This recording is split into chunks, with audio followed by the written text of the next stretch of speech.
Hey, it's Activate Running Coaching time. John here.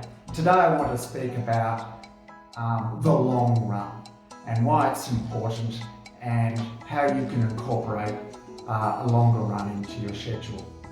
So why is the long run important? What are the benefits of a long run? Well, firstly, I think it creates mental toughness.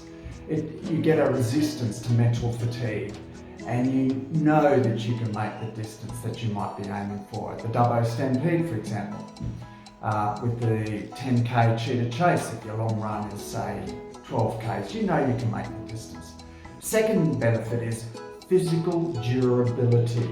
Your body tissues get tougher, and that allows them to resist the stress of running training. And remember, the slow long run can really help in the durability of your tissues, making them tougher.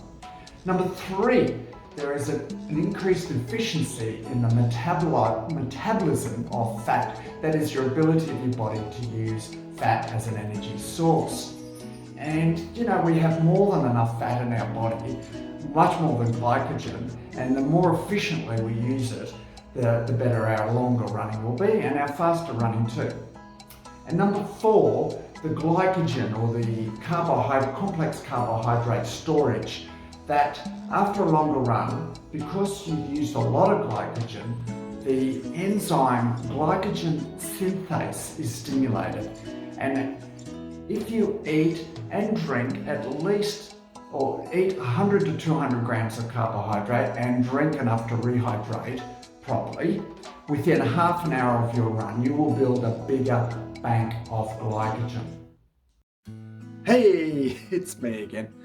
About to have a little chat about the long run, how far, how fast, how often.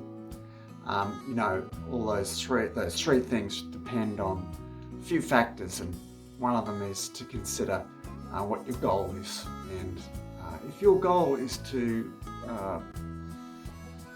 be healthy, to enjoy running, it really doesn't matter how long that long run is, as long as it's not so long to injure you. However, if you have a race goal, a distance that you want to compete for, then it probably does matter how long your long run. The long run, I think, is the most important run of the training plan, an increasingly longer run. So a long run depends, the distance depends on the race goal. So for example, the Dingo Dash, which is 5.3 k's, your long run could finish at around about 7, even up to 20 k's, where you really start to improve your aerobic capacity with those longer distances. The Cheetah Chase, the 10k, you know, your long run could be up to 14 to 20. The Zebra Zoom half marathon, your long run maybe for anything from 18 even up to 30 k's as a long run is not ridiculous. A marathon, you probably don't want to exceed the marathon distance. Your long run probably anything from 30 to 40 k's. But of course, at the beginning of a training plan, your long run isn't any of these distances, it's much less. They increasingly become longer as a good training plan progresses and increases the person's tolerance to resist fatigue. All right, how fast? Well, as a general rule, the long run should be slow and easy. And what I mean by easy, it should be able to hold a conversation with your buddy, or talk to yourself in long sentences without breathing deeply each few words. You probably shouldn't be able to sing. That's probably too easy. 65 to 75% maximum heart rate, or 180 minus your age is another formula, the math formula for an easy aerobic pace. So how often? Well, some run coaches say once a week, some say once every 2 weeks. Perhaps it should be every 4, 5, 6, 7 runs, maybe even more than that. Every 10 runs you will do a longer run. It really depends on what your capacity is is and what your goals are. So if you found that helpful,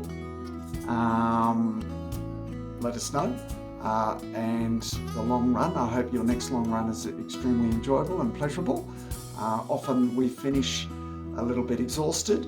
Remember that pace at the beginning should be easy, middle, still easy, towards the end, somewhat challenging.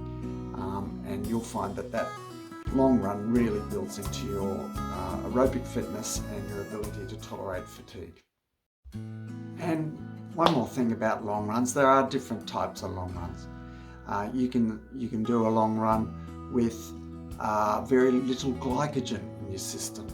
So you haven't eaten very much. Now that will help you metabolize fats much earlier in that run than if you're full of complex carbohydrates eaten several hours before. It's not recommended to do the low carbohydrate run on a regular basis. It's too fatiguing.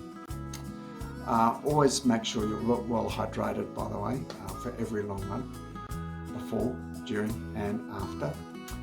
And may I also say that there is another type of long run where you really mimic the race day, particularly if it's a marathon, and try to hydrate and eat at the sort of regularity that you plan to during the marathon itself, even obtaining the electrolyte product that's going to be used in that particular race. It's a good idea. Get used to it. Make sure it sits well in your tummy.